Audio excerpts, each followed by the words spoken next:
All right, here's a think, pair, share. Again, pause the video, give this a try, and resume and see how I do. All right, so the final exam scores in a statistics class were normally distributed with a mean of 63 and a standard deviation of 5. Find the test scores that separate the bottom 15% and the top 15%. Hmm. All right, so let's go ahead and let's look at our given information, and let's also draw the distribution out. All right, so a random variable is going to be final exam scores, and its scores are normally distributed with a mean of 63 and a standard deviation of 5. Okay, so we've got a mean of 63 and a standard deviation of 5. Let's go ahead and draw that out.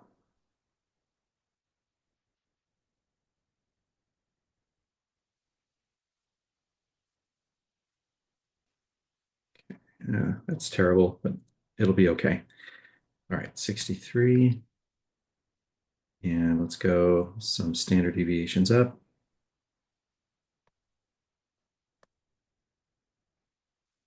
Oops. Do my best to try and make these as evenly spaced as possible on both sides. 58, 53, 48. All right. Let's see. Find the test scores that separate the bottom 15% and the top 15%. So let's see here. So the bottom 15% is going to be some value here, where the area down here is equal to 0.15, and some value up here, where the area above that is equal to 0.15. All right. So we need to find these two values. Now, what's the value? What's the area in between? So 0.15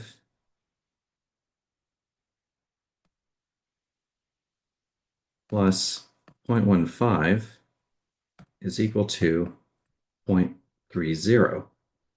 And 1 minus 0.30 is going to be 0.70.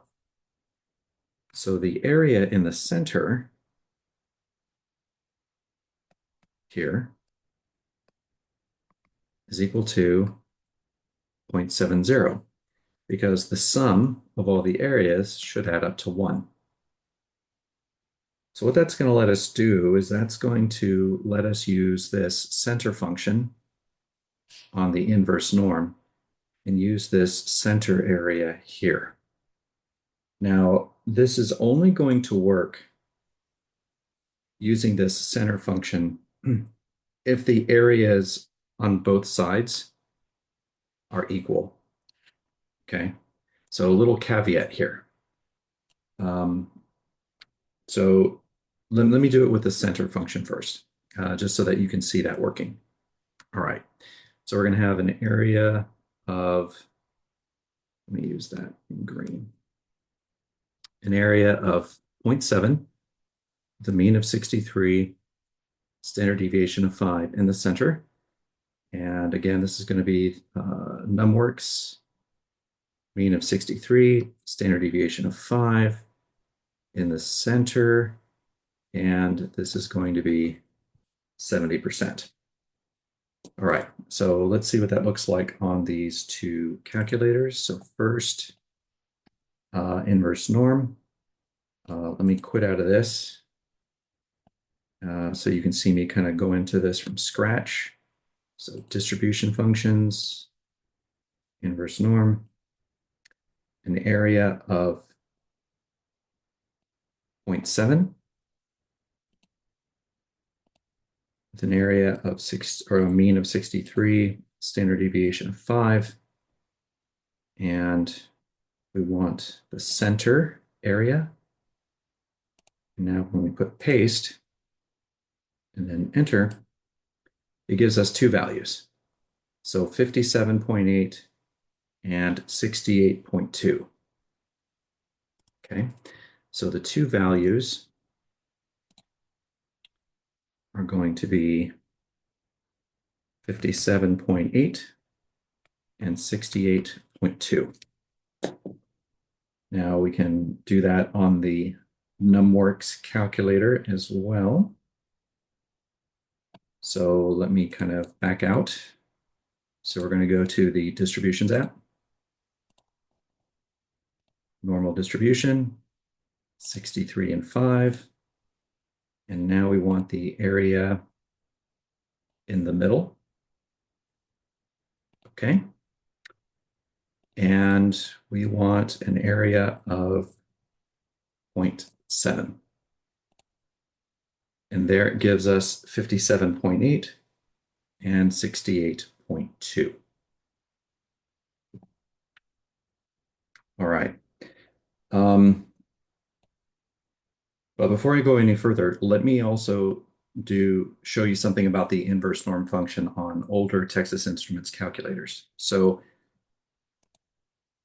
if we,